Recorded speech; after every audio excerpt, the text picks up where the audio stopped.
the video for Open Heart received a 2010 Bronze Telly Award for Best Online Video.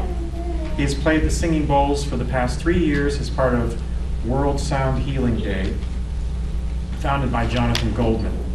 Compositions from Ron's recordings have been featured in the network and cable television shows Hawaii 5-0 on CBS, Nashville on ABC, Touch on Fox, Common Law on USA, and Ray Donovan on Showtime.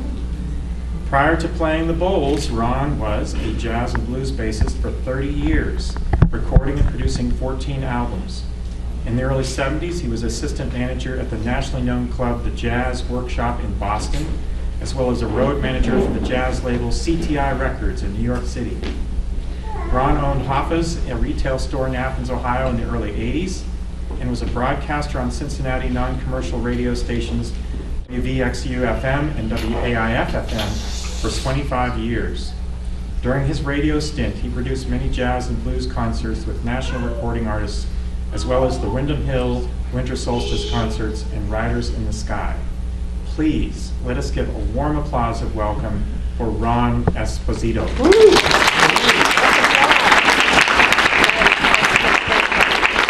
Thank you so much, Todd. You gotta love Todd. He's the angel of the library. He's a great guy to interact with, totally supportive, enthusiastic, just the kind of guy artists want to deal with, okay?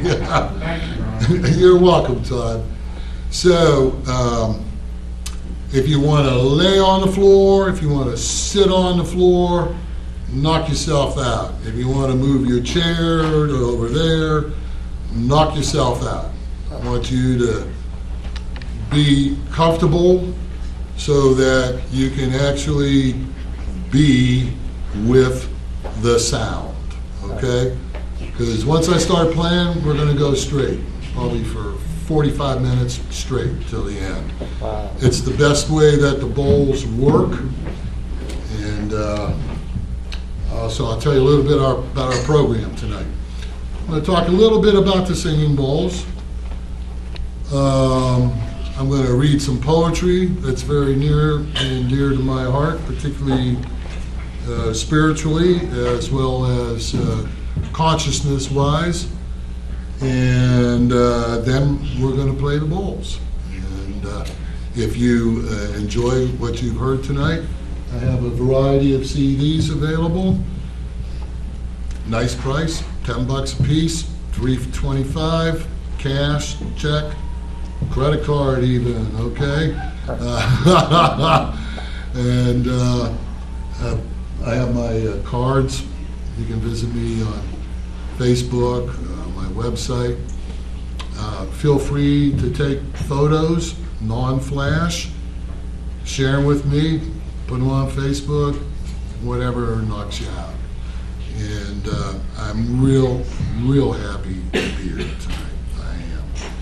I left Athens in 1985, as Todd mentioned, so I still have many good friends here in Athens, many of whom are here tonight, and I'm very grateful for that. So, also, I want to thank Rebecca Wood for having me play in her yoga classes yesterday. It helped defray.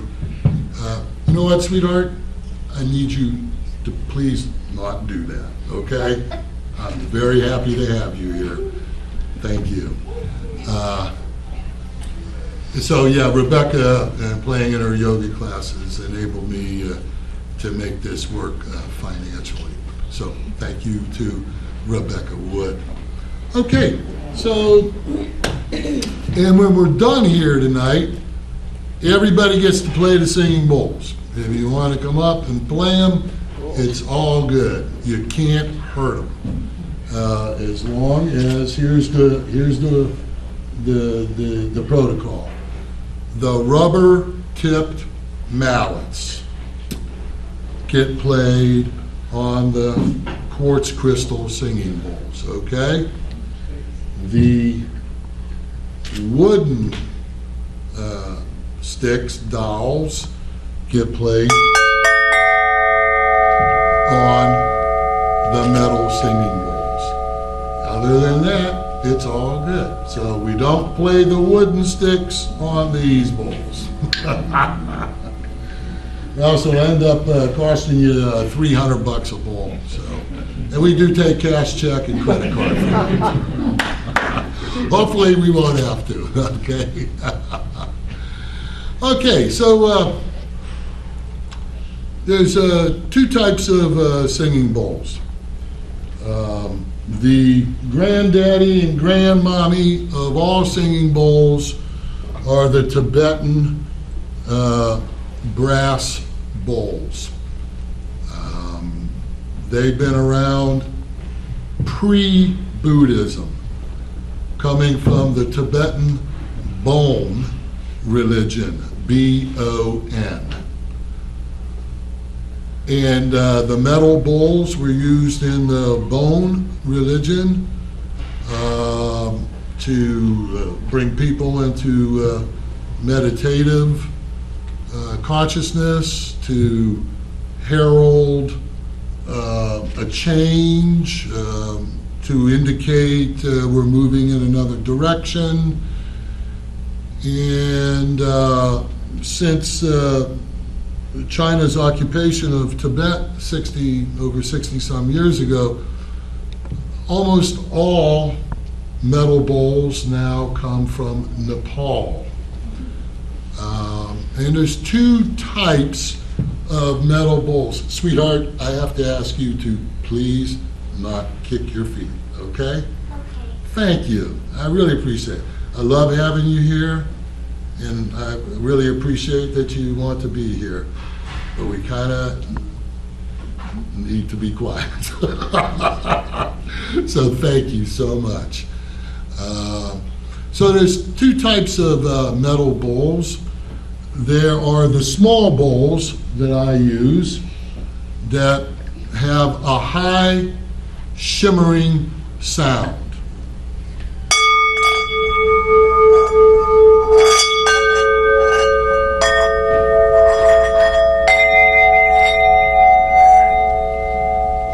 And I kind of call them icing on the cake, particularly when I use them with the quartz crystal bowls.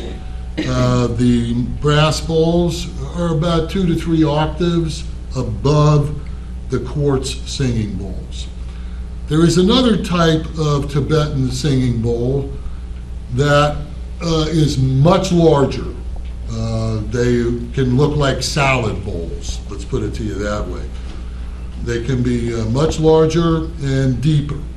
Now, they have a much deeper tone that doesn't necessarily sing like the smaller ones, and they're best played, in my experience, with a cloth-tipped mallet. And when they're struck, they put out a wave. If you can just imagine a wave that moves across the floor, and that's the kind of tone that they produce, where the smaller bowls produce a tone that's more up, at the top of your head. For yoga practitioners, more along the line of the crown chakra, okay? So I feel the smaller bowls work better with the quartz crystal bowls that I play. Now, the quartz crystal bowls, the white bowls, they're made out of crushed quartz silicate. So basically sand that's put under high heat and pressure, and we know what happens, it forms glass, right? And so what these quartz crystal bowls are is they're very thick glass. And after tonight, when we have the reception, I'll have soup and salad to serve in these bowls, okay? So, and we'll hand out straws to imbibe whatever else gets poured in here. So, now, the quartz crystal singing bowls actually are not ancient. They're a 20th century phenomena, believe it or not, out of Silicon Valley, California. I don't know how these people had the idea, but they took a lot of, the crystal. It's in our cell phones. It's in the motherboards of computers. It enhances the flow of electricity because of less resistance. I don't know how to state it scientifically, but anyway, it's made out of quartz crystal. So some guys just piled a whole bunch of these things in a mound and got a shape, and voila, a quartz crystal bowl was born out of this computer and cell phone and electronic device stuff. So these bowls are formed, in a form with either laser or high heat, like in a kiln. Most bowls are somewhat indeterminate in pitch. That means they generally lie between our Western tones. And in the Eastern tradition, these are called semitones. And actually in the Eastern tradition, the semitones produce a lot of vibration. I do play a tuned set so that I can play with other musicians and form chords.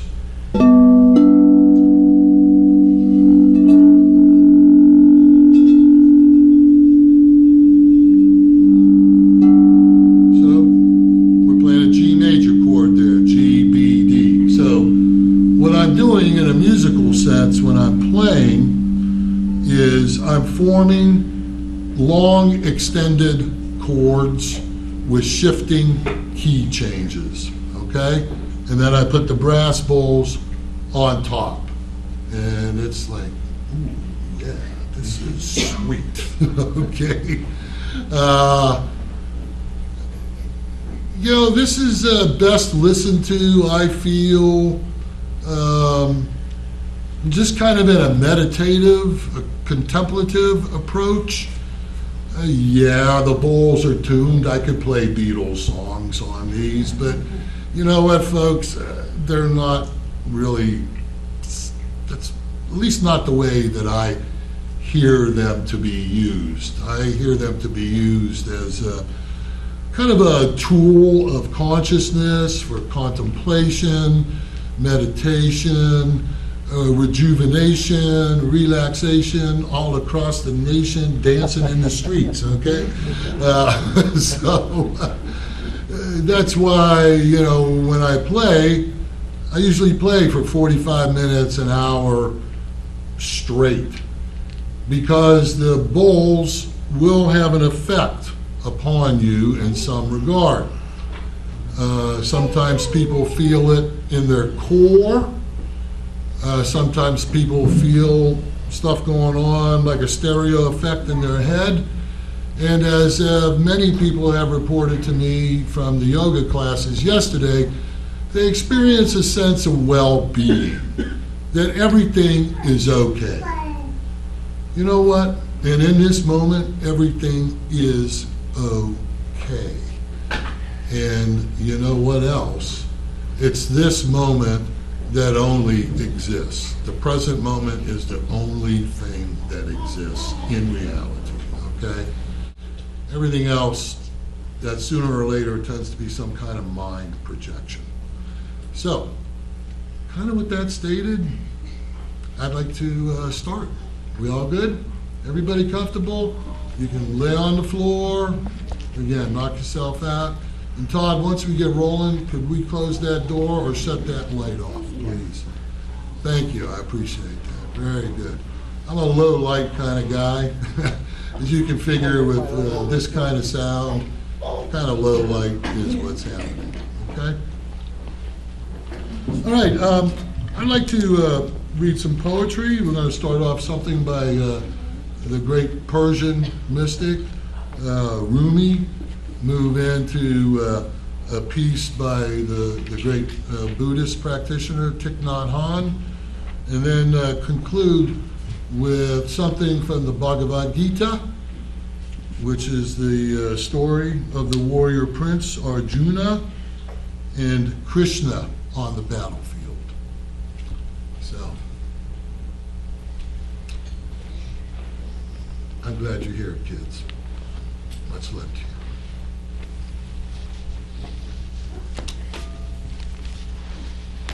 Not Christian or Jew or Muslim, not Hindu, Buddhist, Sufi, or Zen, not any religion or cultural system. I am not from the East or the West, not out of the ocean or up from the ground, not natural or ethereal, not composed of elements at all. I do not exist. Am not an entity in this world or the next. Did not descend from Adam and Eve or any origin story. My place is the placeless, a trace of the traceless, neither body or soul. I belong to the beloved, have seen the two worlds as one. That one call to and know. First, last, outer, inner, only that human, breath, breathing, human being. So Thich Nhat Hanh says, you are me and I am you. Isn't it obvious that we enter are? You cultivate the flower in yourself so that I will be beautiful. I transform the garbage in myself so that you will not have to suffer. I support you, you support me. I am in this world to offer you peace. You are in this world to bring me joy.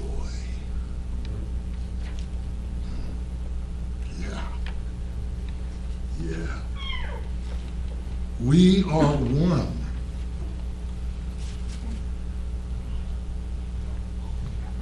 We are one. We are one. So the Prince Arjuna is on the battlefield. He's in his chariot. It's early morning. You can see, the breath coming out of the horse's nostrils. Krishna, the resplendent sun god, his mentor, pulls his chariot on up next to Arjuna. Arjuna leans over close to Krishna. Krishna puts his mouth very close to Arjuna's ear and states, I am always with all beings. I abandon no one. And however great your darkness, you are never separate from me. Let your thoughts flow past you calmly. Keep me near at every moment.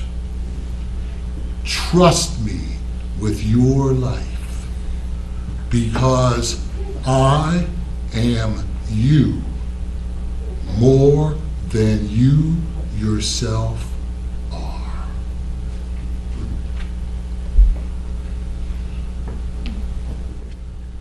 Om Shanti.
Thank you so much for coming tonight.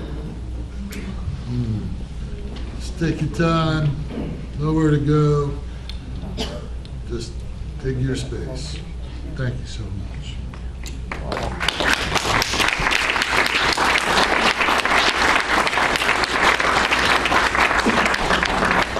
Appreciate it very much. Thank you. So, let's hang out. We've got some CDs. We got the bowls. We got you. So, here's the sticks for the metal bowls. Here are the mallets for the crystal bowls. Come on up, have some fun. I want to remind the audience Yeah, check them out. that we couldn't have had such a program as this without the Friends of the Library's support. Yeah. And we have applications if you would like to join the Friends. Please support the Athens Library. It's really a great thing, as you know. So, Friends of the Library. There you go. That's the C note. It's the root chakra. He's reaching out to you, huh? Yeah, he's reaching out to you. Yeah, actually, yeah, Patrick, you keep the ball at the lip. Just a little bit lower. And you regulate it with pressure and speed. There you go. Yeah, same concept. Actually, let's just stay with the mallets, so you'll get your turn. Hey, how are you? Yeah, we do. Yeah, sure. So you'll take that one, and that goes to the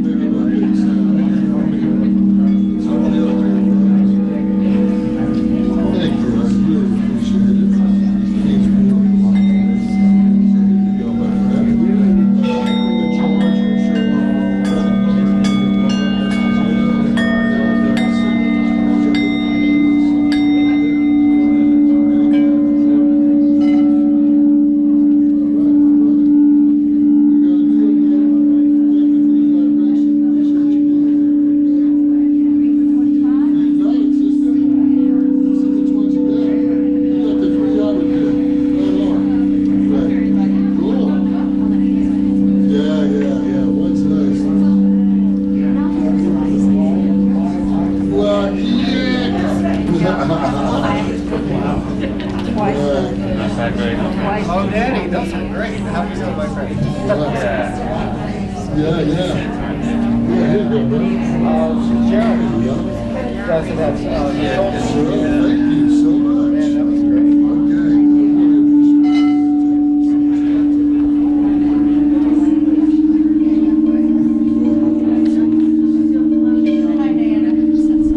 Yeah, I think she's getting ready to go down to Central.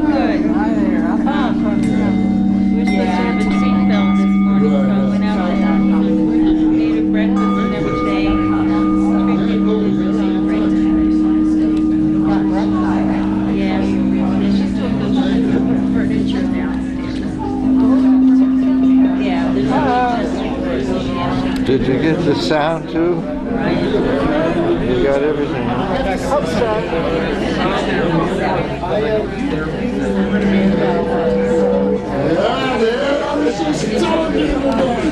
And I just hung out with one mother's block. Yeah, the exhibit, right. Yeah, so let's see. For 25, one more for 10, so you get $5 off. There you go. Yeah, I was actually talking to her. Oh, okay.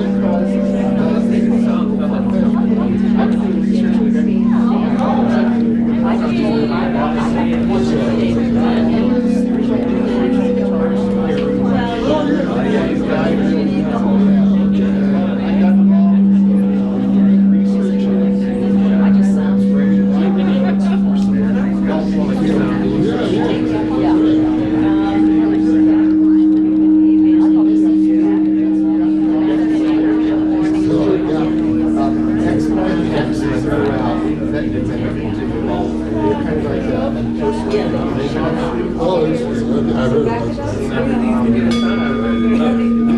was.